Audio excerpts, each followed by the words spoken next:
Magandang umaga po sa inyong lahat. Ngayon ay special episode po natin ito dahil this is November 11, 2024. This is the 11/11. Gusto ko lang po ibahagi sa inyong lahat dahil yung aura ho nito, yung vibrations po ng araw na ito ay napakaganda, lalong-lalo na kung yung ipapagawa ninyong mga ritual is tungkol sa pag-ibig, sa negosyo, sa pag-iwas sa mga problema at sa kung ano-ano pang problema sa kalusugan.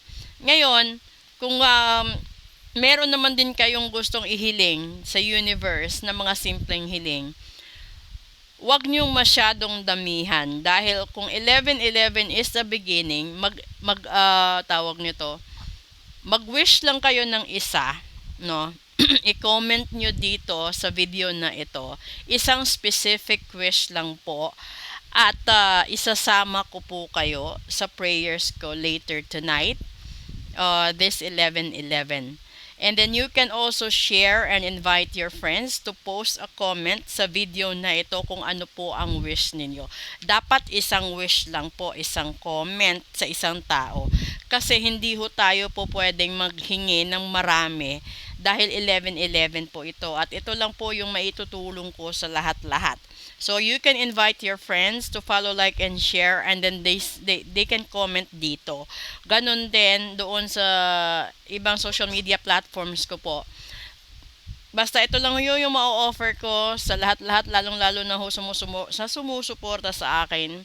At doon sa mga nagpaparitual, no? At sa gusto pang magpa-reading dahil this is a new beginning. Kung gusto niyong malaman kung ano yung kahihinatnan ng natitirang linggo at buwan sa 2024 ninyo, magpa-reading na po kayo. At kung ano man yung ritual na gusto niyong ipatanggal, ito po yung pinakamaganda.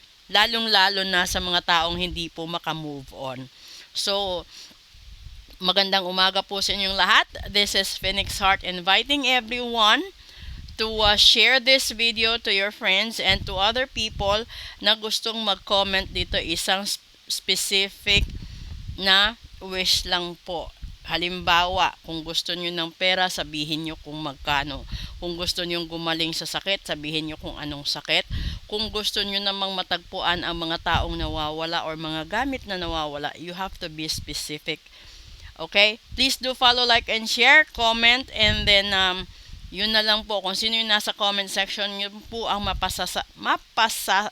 mapapasama sa prayers ko this 11/11. Maraming salamat po.